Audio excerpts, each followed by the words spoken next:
Okay, well, this is exciting. Um, yeah, it's really dark. Well, it's all right. We're gonna be really Halloweeny or Samhainy.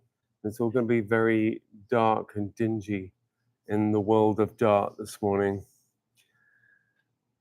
Um, so this morning, the process is going to be about how we get from the semi-supine to the supine to crawling, and if we get past crawling, then up to the vertical. A couple of really fascinating points of study in crawling. Uh, One of the points of study in crawling, which is how you follow the points on the top of the head whilst battling gravity, is the outcome of coming from prone up into crawling. There is immediate effect of gravity pulling on the spine and everything around it. So that place of when you come up onto all fours and allow the back to fill so that you can crawl, that's the place we're going to have a real study at this morning. Um, so first thing is to come into constructive rest, and I am going to talk you through the positions, because actually um, there's a lot to try and get through um, in this little bit of time.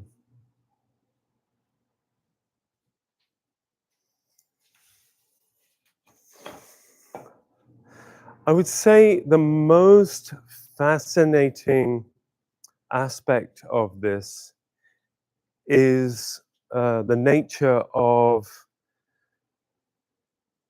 how the limbs, the shoulder girdle and the pelvic girdle, respond to the fullness of the spine.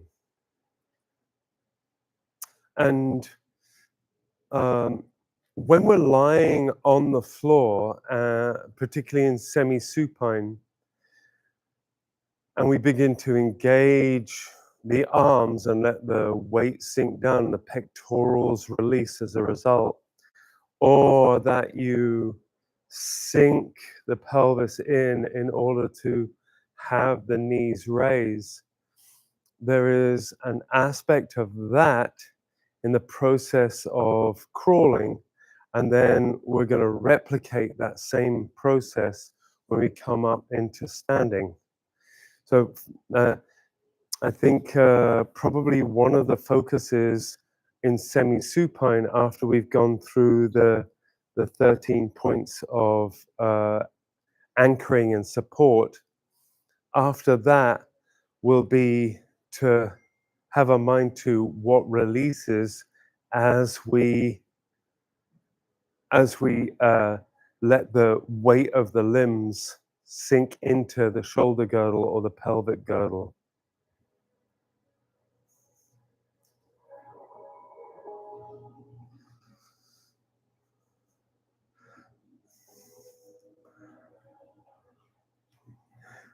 So first of all, I'm going to bring mind's eye to the first anchor point on the back of your head.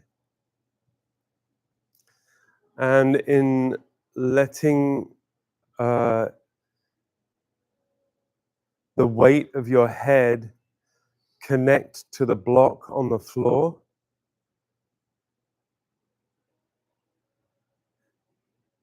you're going to allow the muscles around the face and around the head, in response to that, release.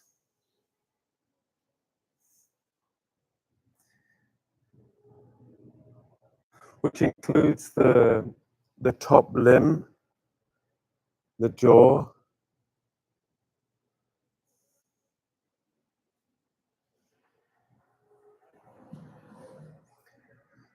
Is that okay if I use my hands, Hal?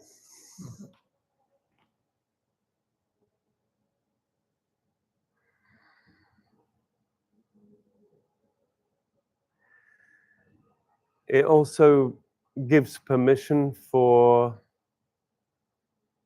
the arc of the neck to find its just position, because the muscles allow that pattern.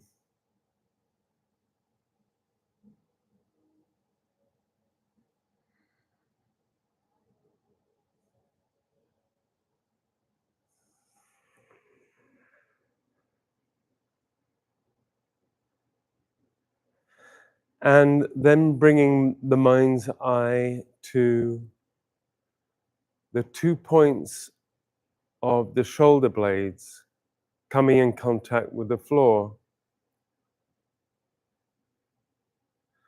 and to see if you can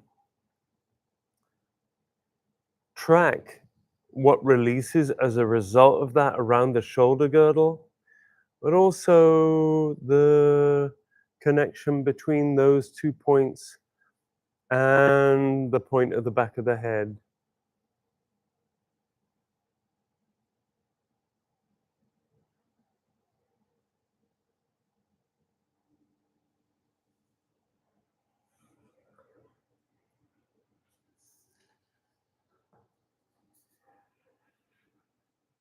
And then to bring your mind's eye to the 2 points of the elbows on the floor, and have a mind for how that maps the length of your arm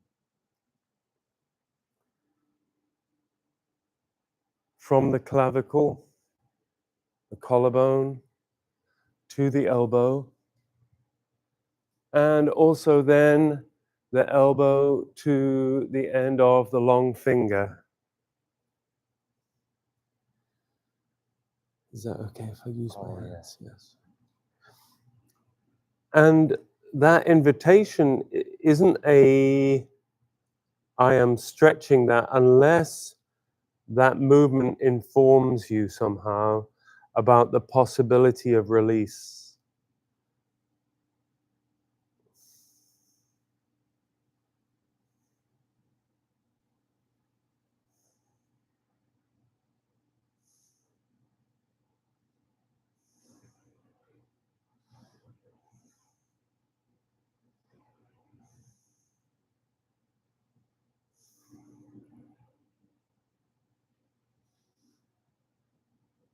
And you can then track the points between the shoulder blade,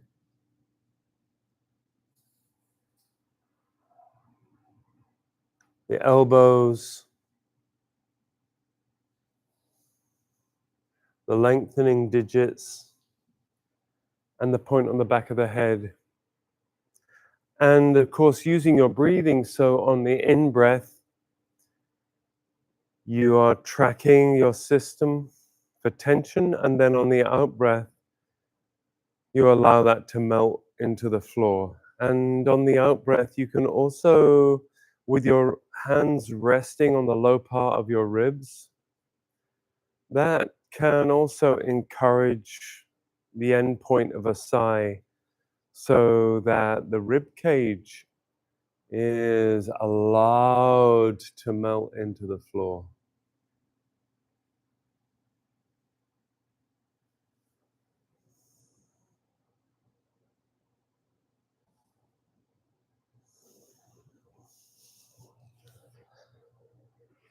Is that okay if I use my hands, Katie? Okay. And so with that, you can bring your mind to the pelvic girdle, and the 2 or 3 points, 1, 2 or 3 points that are on the floor there. It's a it's a movable feast. That's why it's interesting to see what points are on the floor. Think of the bony structure as being an end point, but it isn't. It's a living, moving structure. And so, in listening to the way that the pelvic girdle comes into contact with the floor, it's going to ask it to melt. As a result of finding a solid structure,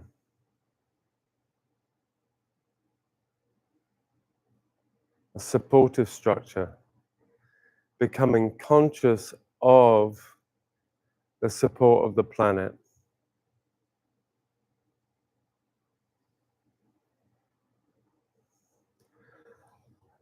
And then give yourself permission to make the connections between these solid anchor points. And the practice of becoming conscious or aware of the solid anchor points we'll return to throughout the process today, so that as we roll over to one side or come up onto 2 feet, it will always have a reference somehow to gravity, to the possible release of connection to the floor.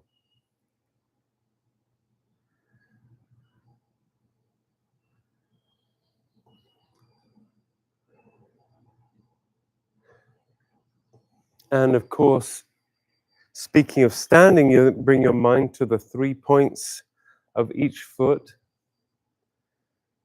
Here's the fleshy part behind the little toe, the fleshy part behind the big toe,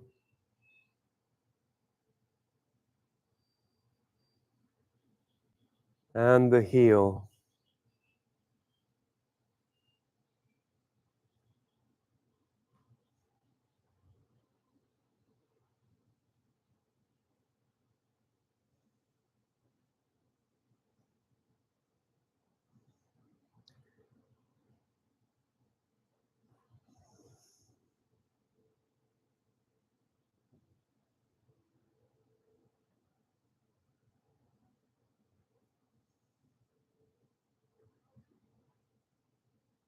Yeah.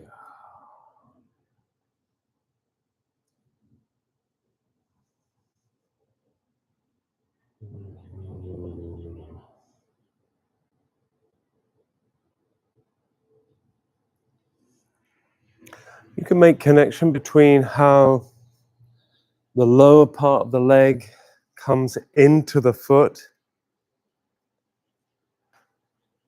and how the weight of the femur comes into the pelvis so that the knees go forward and away. Is that okay if I use my hands? Both. Okay.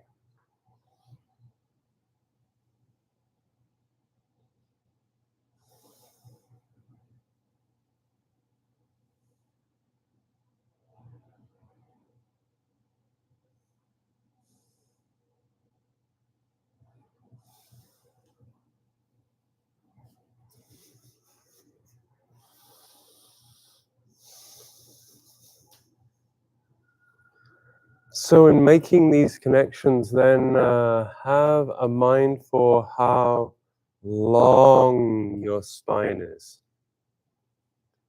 Making the idea of length from the very top of the head all the way down to the very bottom of the tail. That the 1, 2, 3, 4, 5, 6, or 7 points that are in contact with the floor along the spine are giving permission to release, to lengthen.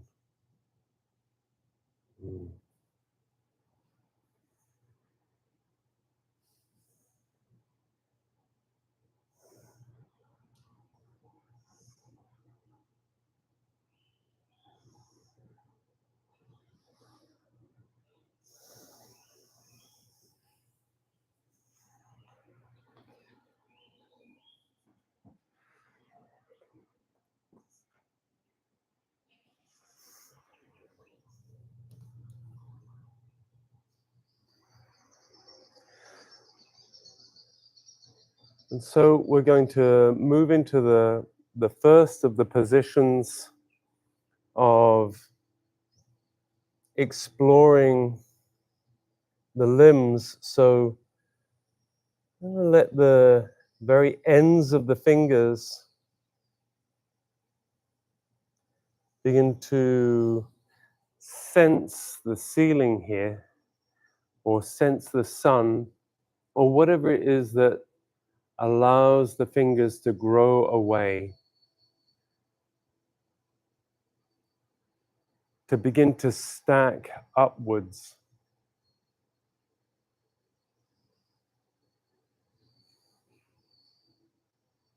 Like feeling the air.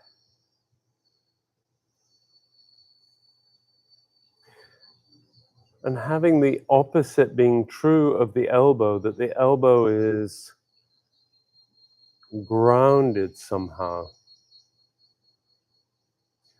Like when walking amongst the redwoods, sometimes there is a redwood on its side and another redwood growing out of it.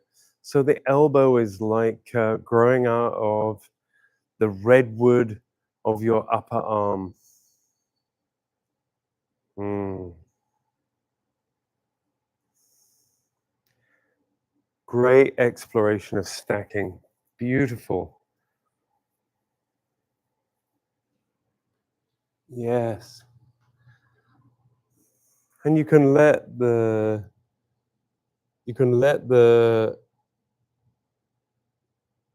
hand stack above the elbow, so that as the elbow is the root, then the fingers can wave and move as a result of maybe a breeze or a desire to go towards the light, or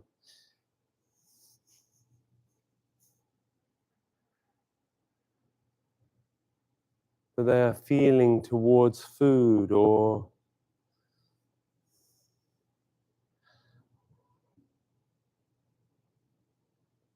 allow the images to guide the movement.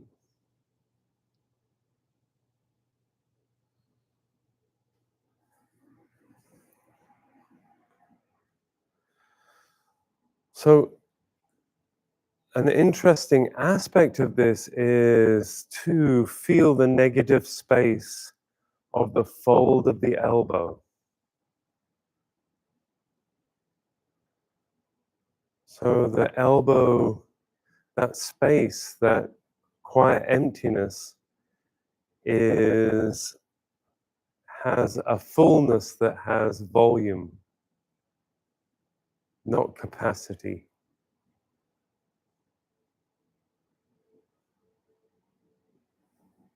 And that allows the elbow to sink into gravity, to sink into the floor. Yeah.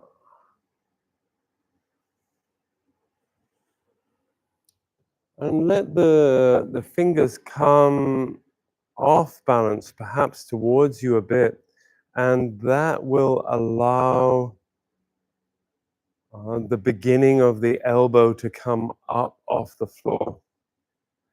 So as it's growing away, then the elbow begins to grow towards the ceiling, and the shoulder girdle becomes the root out of which the arm emerges.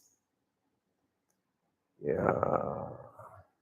And that allows the fingers to extend to the ceiling, whilst at the same time, the hollow of where your pectoral is provides the negative space that lets the shoulder blade make contact with the floor. Is that okay if I use my hands? So, okay, thank you.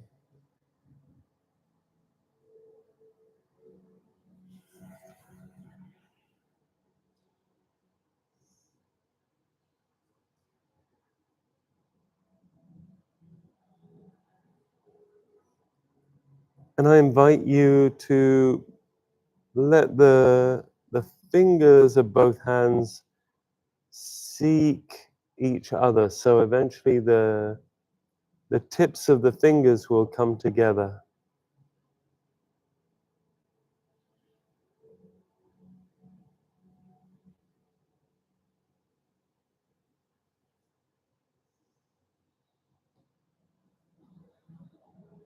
And when the fingers come together, then you're going to gently just rock the shoulder girdle from one side to the other.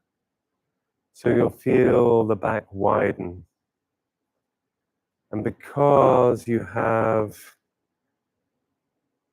this idea of the pectoral releasing away from the sternum, then the shoulder girdle widens as a result of this. Gently rocking from one side to the other. Beautiful, beautiful movement. So allow the weight of the arm to inform the width of the shoulder girdle. Exactly. So this is going to beautiful. Yes. Great.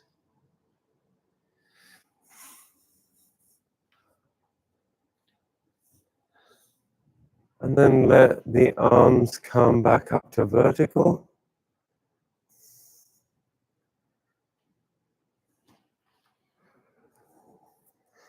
And see what else there is in the shoulder girdle you can let go. That is awesome, James.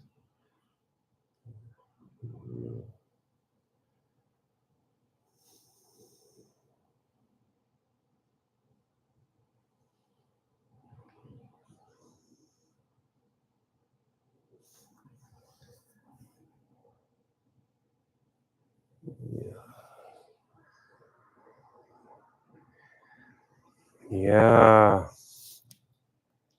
Can you allow that to happen on the other side like that, do you think?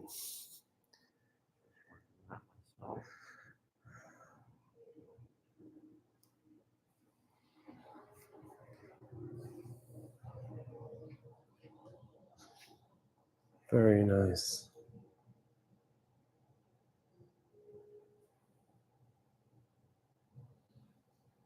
Yeah, isn't that interesting?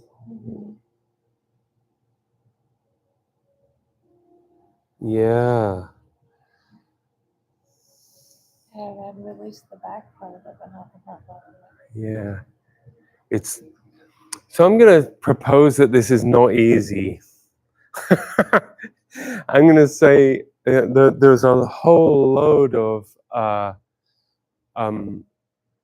habits associated with the pectoral and the doing of the front. And so one of the ways around this is to see if the rotation of the arm, of the upper arm, will make any difference.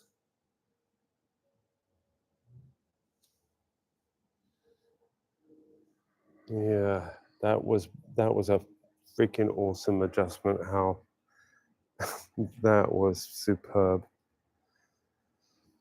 Okay, so and if this becomes tricky, then don't effort it. Let the give yourself a break. Yeah, beautiful. Oh.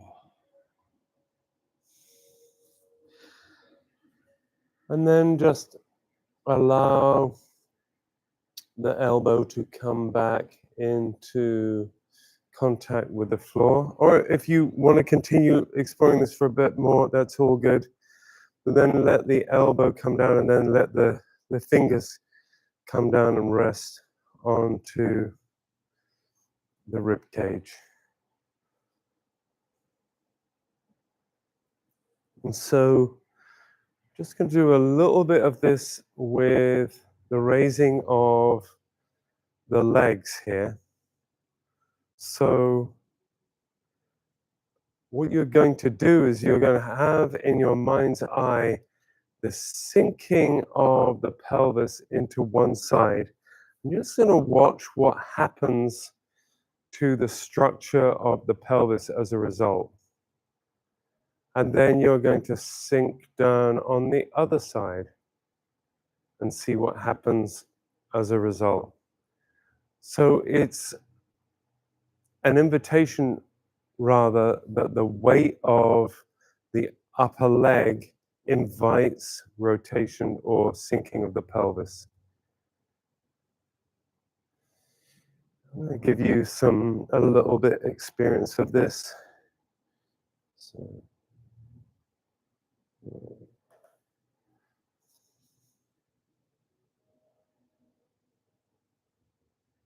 yes, that's it. Yeah.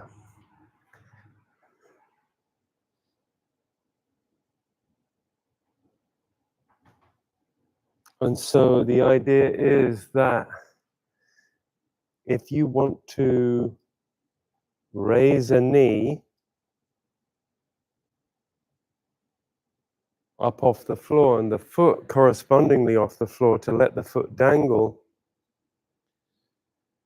you will sink down on one of the sides of the pelvis,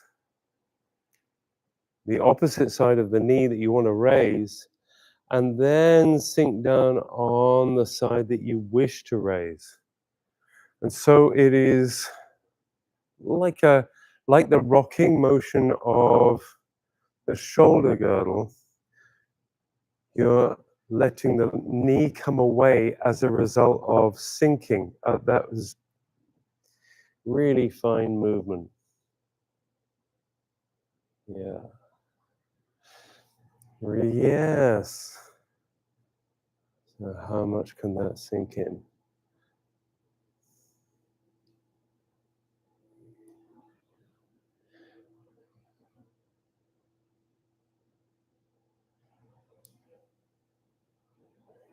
Yeah.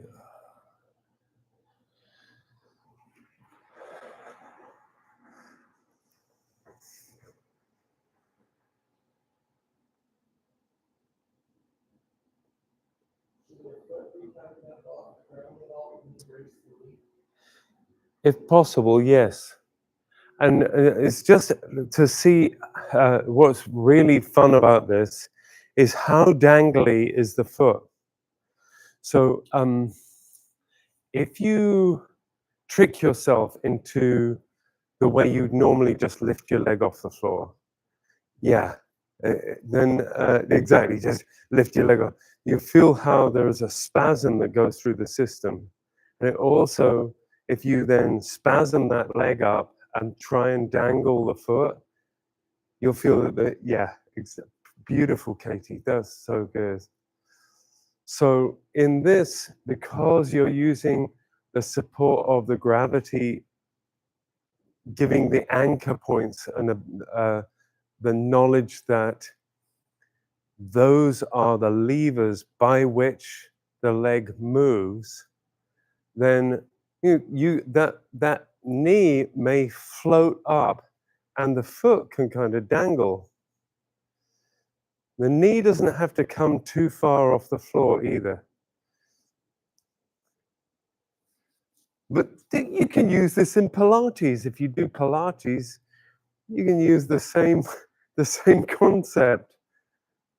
Yeah.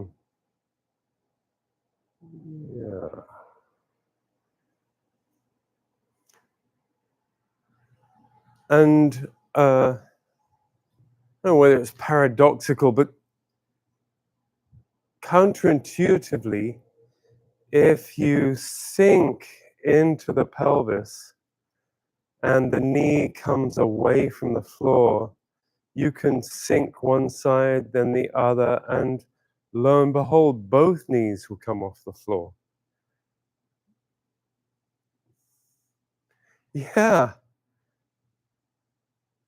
And you don't have to hold it there. You can just be aware of the weight of the femur coming into the pelvis just for a moment, the weight of both femurs coming into the pelvis, the sinking down as a result, and then continue to sink the pelvis in order to let the feet come back down.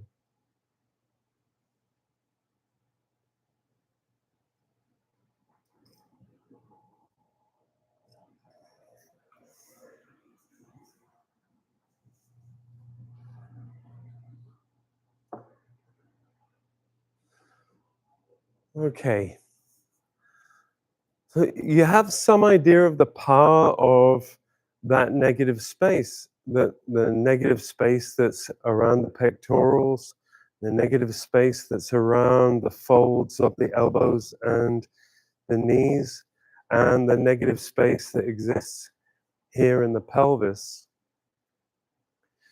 And what we're going to do now is we're going to see if we can maintain that idea of that negative space as we go onto our front, into lizard movement.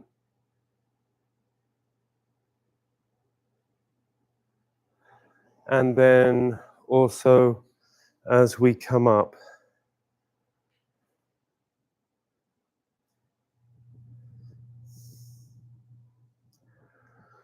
So let your one side, you're going to use the same idea of sinking to extend one of the legs on one side, keep the other one folded up, and also extend or drift the arm on that side. On the extended side, you're also going to extend the arm up that side. So, because you're going to roll over onto that side.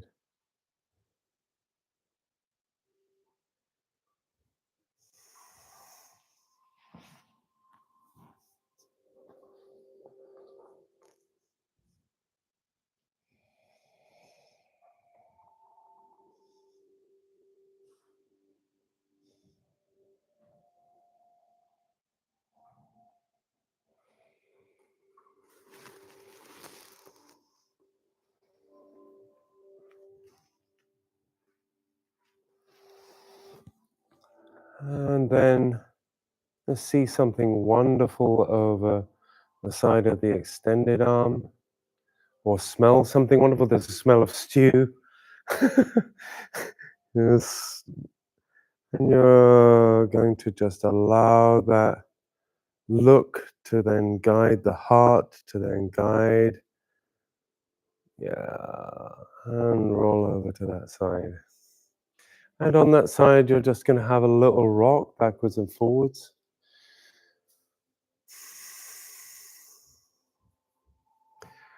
You can also grow the upper arm, the arm that is not supporting you on the floor.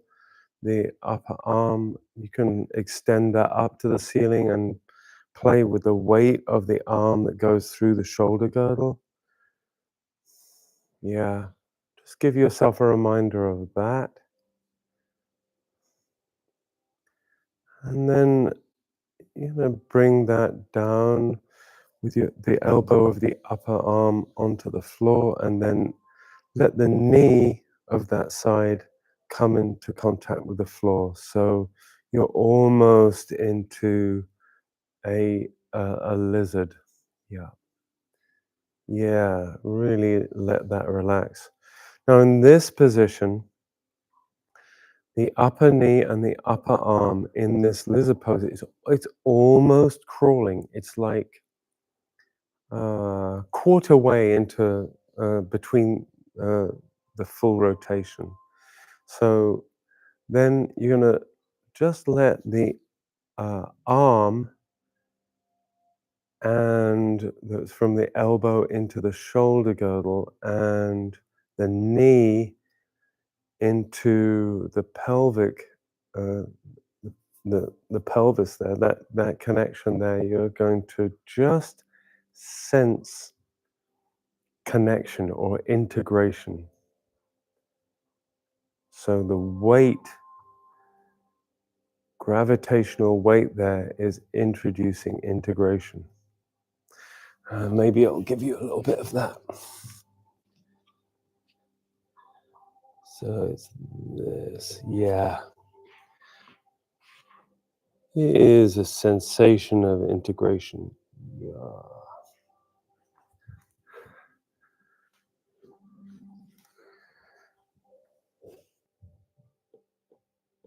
Yes, that's it.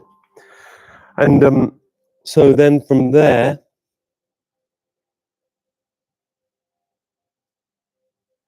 we're going to come back onto our back. So you're going to look the other way and then begin to roll back onto our backs. Yeah. Let the eyes do the, yes, exactly. Follow that spiral that way. Yeah. And then come onto your back and really let that flop over. Your slump.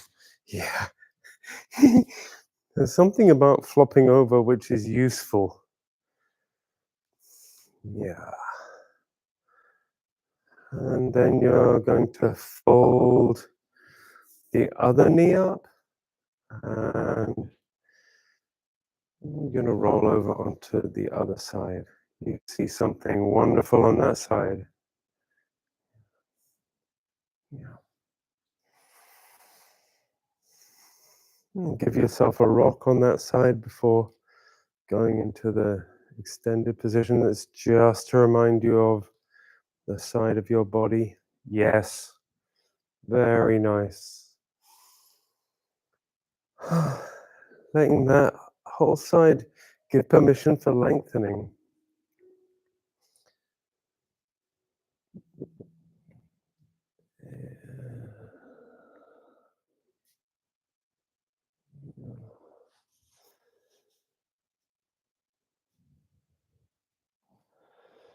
I do hope the sounds of children preparing to do Shakespeare is somehow comforting to you all.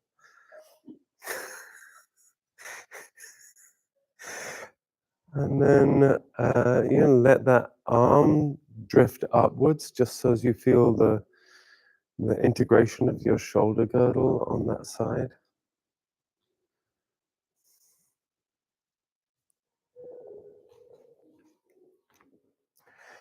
Oh, wow, that's beautiful. Yes. Letting the elbow give you that weight. That's gorgeous.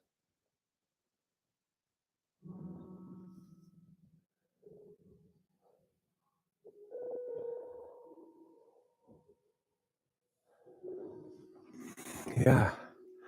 Really let that inform the whole of the shoulder girdle. Yeah. That was quite an adjustment. That was information. So yeah, as that arm sinks in there, there's a question about what the relationship is between that, the weight and the connection and the pectorals. Yeah. Beautiful. Mm.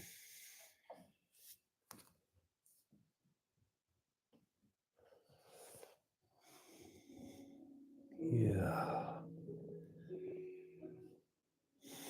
Well, this actually is kind of a study all of itself. Could spend a lot of time knowing how to let the pectorals go and the trapezius go as a result of this movement.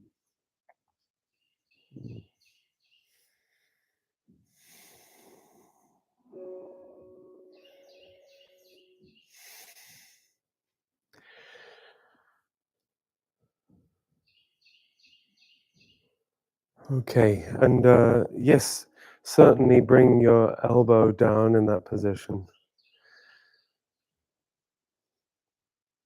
How you doing, Bo? So on your side there, and these are all invitations. If you are exploring something else, then oh my goodness, don't let me interrupt it.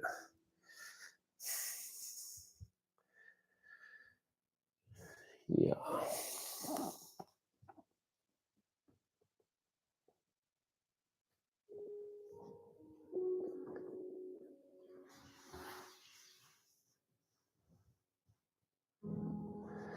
Yeah, fascinating.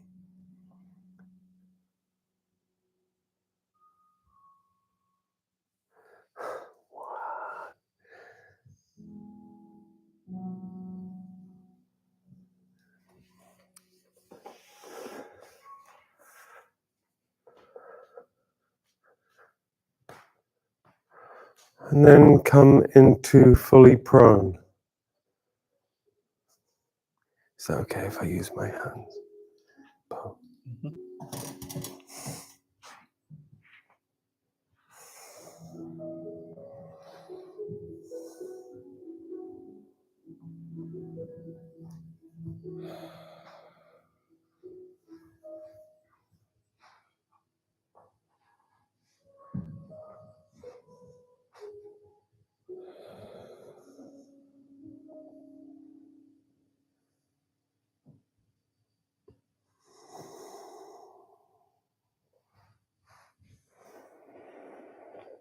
Prone.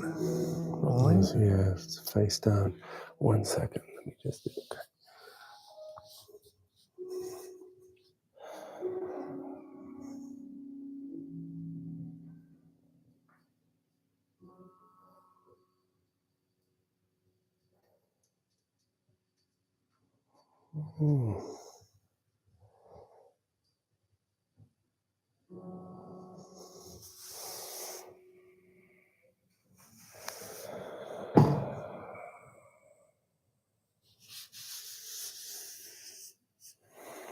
And then from here, face down,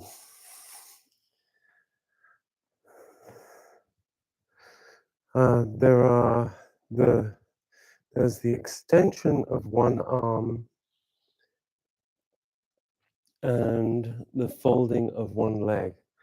And you're going to have the other arm is going to be folded next to your head because we're just going to do some lizard movement. For the first moment, you're going to just have one knee folded up in the direction that you're looking, and just going to do nothing.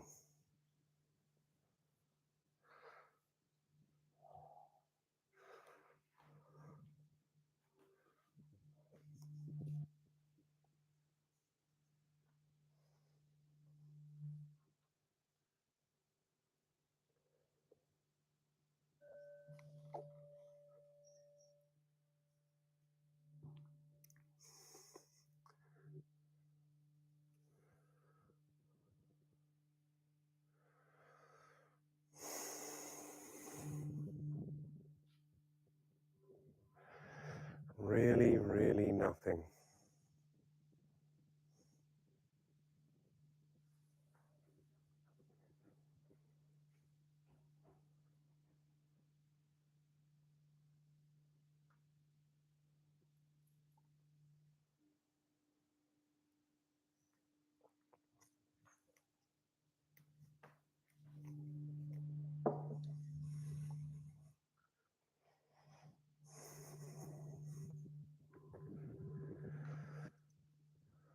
And then you're going to look to the other folded arm and you're going to extend the folded leg on this side. You're going to look the other way and fold the leg on the other side.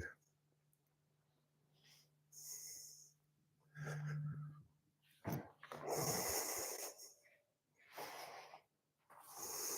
going to get this out of your way. Sorry.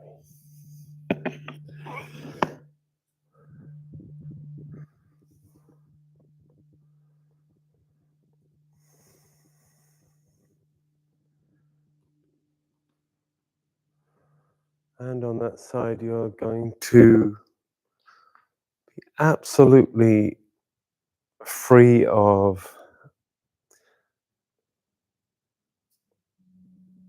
expectation, judgment, whether you're doing it right or not.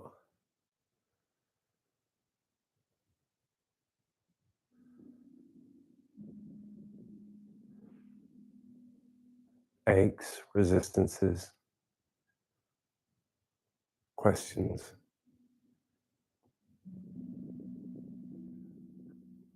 Allow all that to just sink into the floor. Just give it into the floor.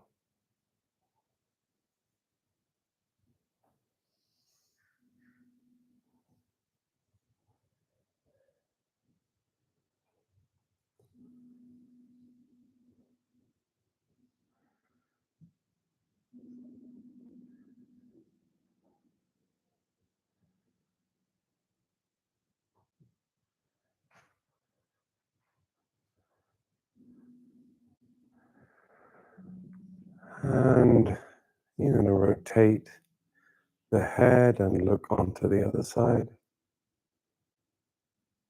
And extend the leg on that side and roll over. Yeah, you'll feel the pelvis change and the shoulder girdle change as one knee folds up. Now here's the tricky thing, is that you're going to really listen to the pelvis sinking in as a result of the movement. Yes, yes. So you're going to wag the tail just a bit as you shift from one side to the other, as you turn the head from one side to the other.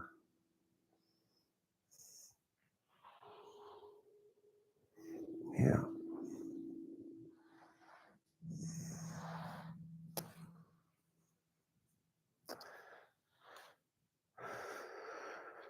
Yeah. Oh, yeah.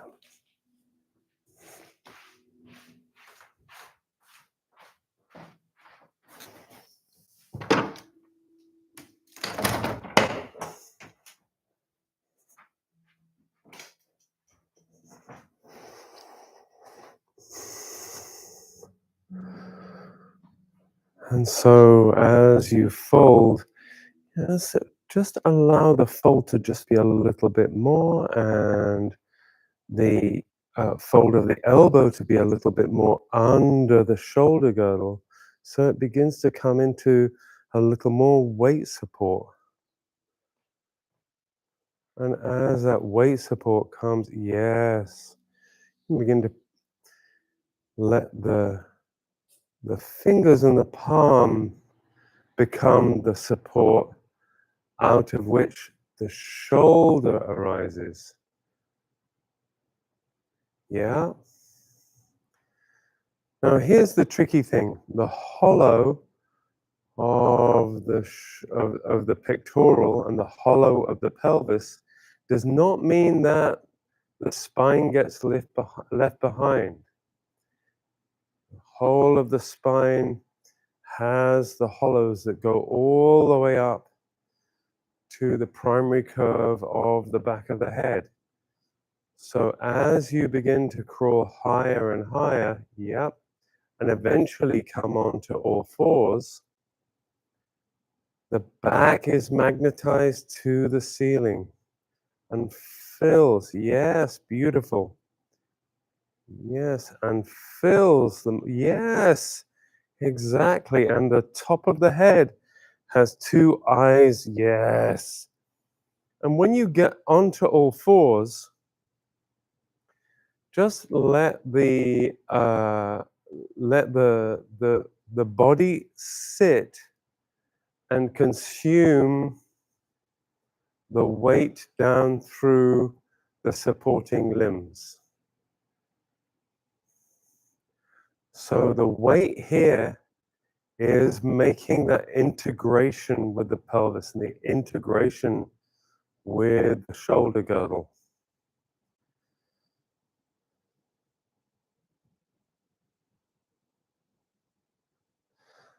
Do a little tiny rock backwards and forwards. See if you can sense the distribution of weight through the entire system and the lengthening of the spine as a result of the rocking. So you have the base of the spine and the top of the spine gliding over these limb connections.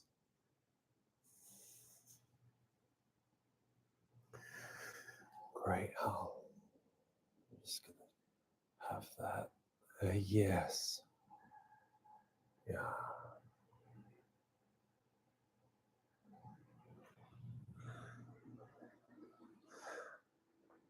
And then, yes, exactly. Experiment with how you hollow in order to change weight, in order to bring one of the limbs forward as you begin to come towards the chair. Still maintaining the lengthening spine as you come forward to the chair.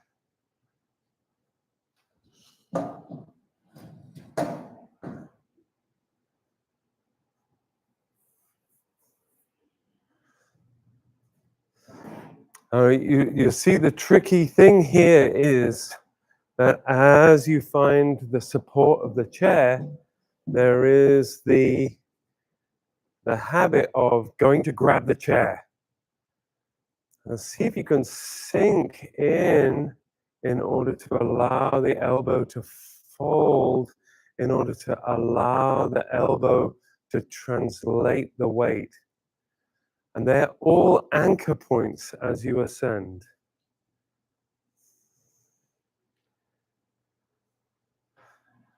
And I'd like you to pause before you come to a vertical. This is great, Bo. Yes, exactly.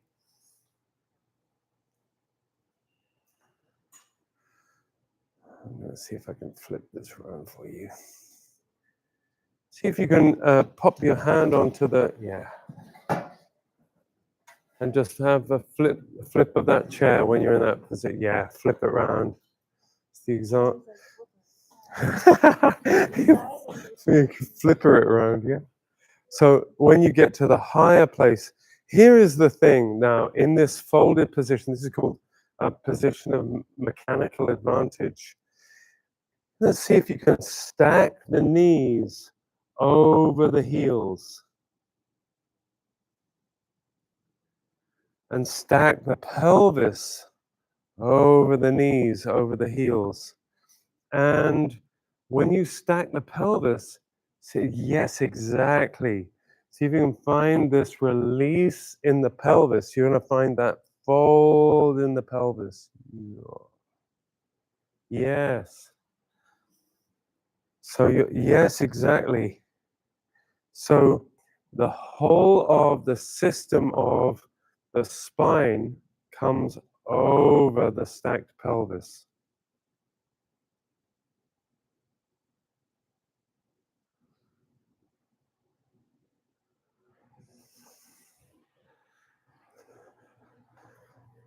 Very nice.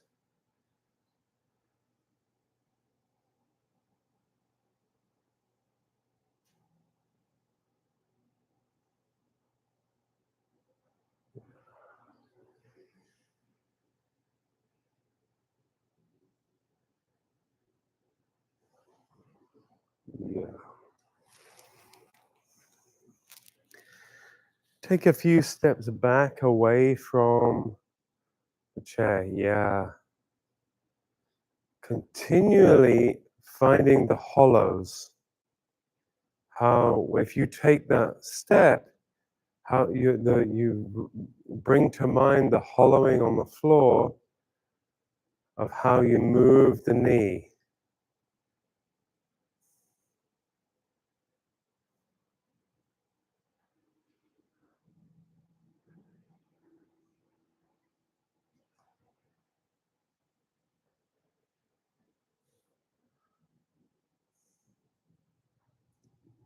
Yeah.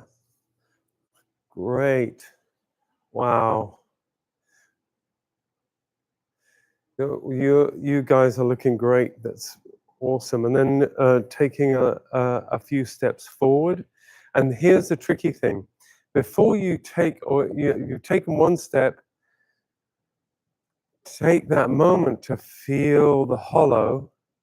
Take that moment to inhibit the pull, to allow the pelvic girdle to open. And then see if the knees will come away, forward and away, as a result of the release. As a result of the release of the head going forward and up. The step comes as a result.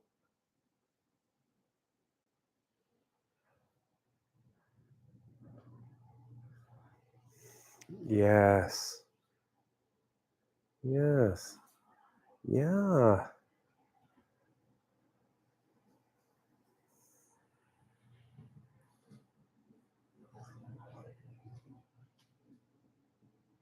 Okay, thanks for joining.